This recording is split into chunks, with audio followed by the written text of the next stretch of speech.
বরিশালে কারফিউ শিথিলের সময় বেড়েছে। জেলায় সকাল ৬টা থেকে রাত ৮টা পর্যন্ত এবং মেট্রোপলিটন এলাকায় সকাল ৬টা থেকে সন্ধ্যা ৬টা কারফিউ শিথিল করা হয়েছে।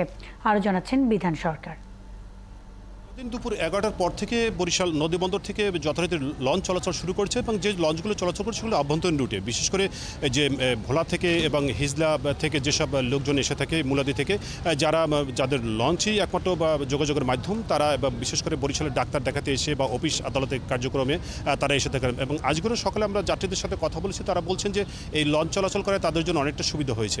এবং অপরদিকে আপনাকে বলতে পারি, বরিশালের জেলা প্রশাসক যেটি বলছেন, তিনি সকাল ৬টা থেকে রাত ৮টা অবধি তিনি কারফিউ শিথিল করেছেন এবং ৮টার পর থেকে তার জেলায় কারফিউ আবার শুরু হবে। তবে বরিশাল মেট্রোপলিটন এলাকায় যে কারফিউ সেটি হলো এবং সন্ধ্যা ৬টার পর থেকে কারফিউ আবার চালু হবে।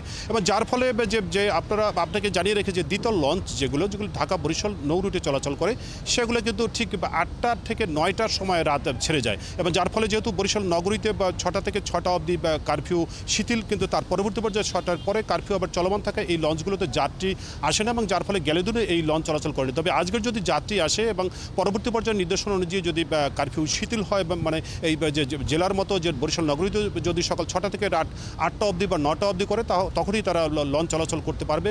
অপরদিকে নগরীতেও গণপরিবহন বেশ ভালোই চলছে এবং অফিস আদালতেও যে মানুষ যাচ্ছেন, বিশেষ করে ব্যাংকের কার্যক্রম। আর যেহেতু বৃহস্পতিবার, ব্যাংকের কার্যক্রম কিন্তু বেশ ভিড় পরিলক্ষিত হচ্ছে। জেলা প্রশাসক এবং নগর পুলিশের কমিশনার বলছেন, যেহেতু আইনশৃঙ্খলা পরিস্থিতি স্বাভাবিক এবং তাদের নিয়ন্ত্রণে থাকায় তারা কিন্তু কোথায় নাশকতার ঘটনা কারফিউ বলবৎ থাকার পর থেকে বরিশাল নগরীতে বা বরিশাল জেলার কোথায় ঘটেনি, এবং যার ফলে এখন পর্যন্ত কারফিউ তারা এইভাবে অনেকটা শিথিল করে এসেছেন। এই ছিল আজকের আমার কাছে সর্বশেষ খবর বরিশাল থেকে।